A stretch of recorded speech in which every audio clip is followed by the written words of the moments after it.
Hey friends, it's Tanya. Welcome back. I am back with another video. This time I am using the Picket Fence Studios Girlboss Faith and the Because stamp set.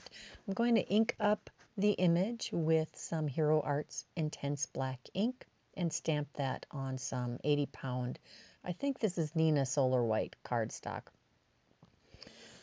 I do have quite a stash of that. I do stamp it twice to get a nice crisp image, and then I'm going to switch to, well, I flipped the cardstock first and lined up an image or a sentiment from this stamp set, which I will have linked in the description box below this video or at the bottom of my blog, depending on where you watch it. And I'm going to ink it up with VersaFine Onyx Black ink so that I can then heat emboss it with my favorite clear embossing powder. This is the Brutus Monroe Icicle embossing powder. We'll heat set that so it's nice and shiny. A bonus of this is you won't smear your VersaFine Onyx Black ink, which has beautifully crisp images. Now I'm going to use my Copic markers to color in this lovely young lady. She is ready to work. And I love that we are seeing more ethnic themed stamps. I would love to see more men's stamps too. There is not a coordinating die for this, and she was pretty easy to fussy cut out. I am following the lines made by the artist to help me decide where the shadows should be. And I am using, I think this is the E20 series of Copic markers. Probably, nope, 40s, E44 and E47. I had to make my picture bigger while I was recording this so I could figure it out. And we could probably even figure out which of the pink markers I use. It looks like RV32 and RV93. So I used E44 and E47 to color her skin tone, which is a nice deep tone. And I'm going to try to go for a natural lip tone color here. Now you'll notice on the final pictures, so I'm going to, I come back in with the RV32 and go over it again with the E44. And I do believe I come back in and add a little more pink. I just want it very toned down.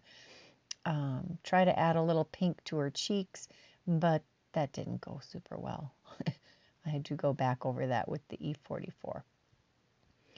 I love this pose. It's the classic Rosie Riveter pose.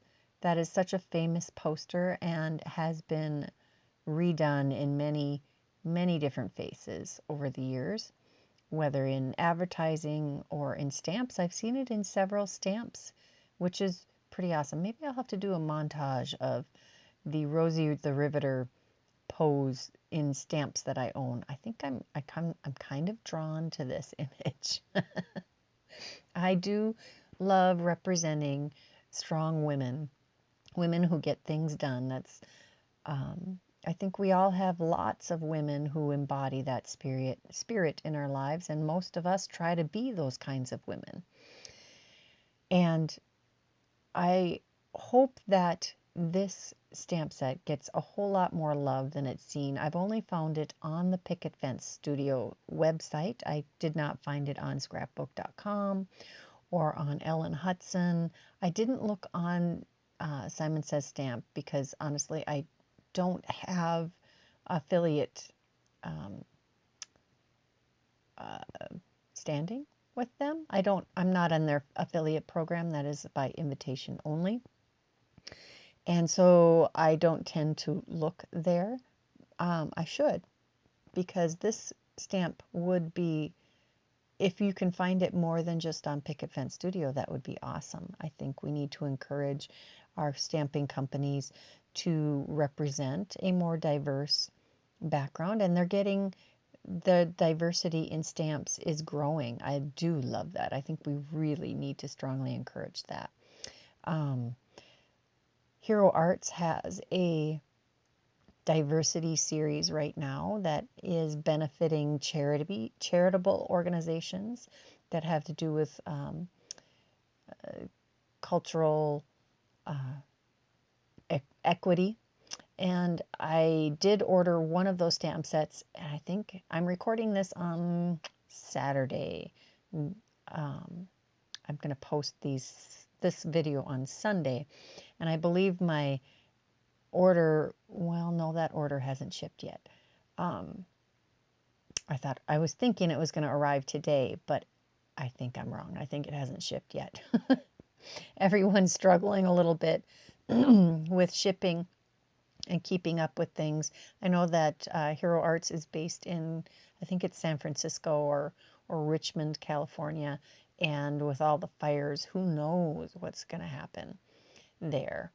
Now I'm going to color in the highlights of her hair with T4. I do really like the way that the artist drew the hair. It makes it super simple and super easy. I am giving her matching gray nail polish. I like it to blend in. I'm not a big nail polish person, as you may have noticed. And there she is, all fussy cut. Then to create the background, I am using this Turnabout stamp from Concord&9th. It's called Painted Dots. And I'm using some Distress Oxide inks. This one is Tumbled Glass. And I do stamp each of these twice. So we're going to do Tumbled Glass, stamp it twice, turn it. And if you have not used a turnabout before, there are loads of videos showing you the concept of turnabouts and how to get them lined up in your MISTI. You do need a MISTI to do these or some kind of stamp positioning tool, but they are so slick. So I did one turn. Now I need to remember to turn my cardstock one rotation. There we go. Otherwise, I would be stamping the same color over the top of or a new color over the tumbled glass. This is Evergreen Bough, and it matches very nicely with the colors I picked for her shirt. This is Wild Honey, which is a nice, rich, starting towards orange yellow. I do love this color. And we're going to stamp that twice. And we're building this background that's going to highlight our young lady. And now I am using Worn Lipstick as the last color. That matches pretty nicely with the stocking cap we put on her. One more impression, and then I will be able to go and die cut out. I am going to do it kind of off center, and I'm using the Katz Scrappiness double stitched rectangles dies. This is perfect. I have been looking for a set of stitched rectangle dies that cut out a 4 by 5 1/4 inch rectangle for ages. I don't know why that was such a hard thing to find, but almost all of them were some odd variation. This is the matting size that I prefer. This is what I cut it down to. This is what I like. So I was super thrilled that Cat Scrappiness had this. So I had already put a bunch of coaster blank pieces on the back of, actually I think I traced my fussy cut image onto a piece of coaster blank and then cut it out to fit behind the image. I do put some coaster blanks behind this panel of painted dots that I cut off center because I wanted it to have that look. Gluing these down with my Barely Art precision glue, and there is the sentiment which I die cut with the Honeybee Stamps sentiment strips dies. I love those too. They're very versatile. So I'm taking a piece of the painted dots that was left over from the front panel, and I cut it down to 5 1/2 by, I think it's 1 inch there. And it does have stitching because that is a double stitched rectangle die. It stitches inside and outside of the cut, so that added some detail that I used here. This, sentiment, BUB, be true is from the Girlboss Faith stamp set. And yes, I did mess this up a little bit. There's a darkness on her right cheek that is from the darn black gel pen smearing. Please excuse that. It happened after I finished the card. All right, if you haven't subscribed to my channel, please do so now.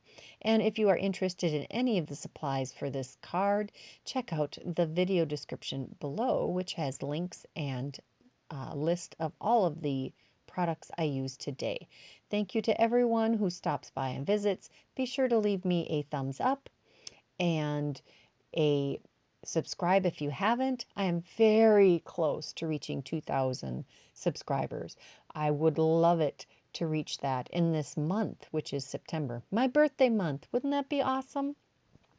And I will organize some kind of giveaway once we reach the 2,000 subscribers mark. Until next time, bye-bye.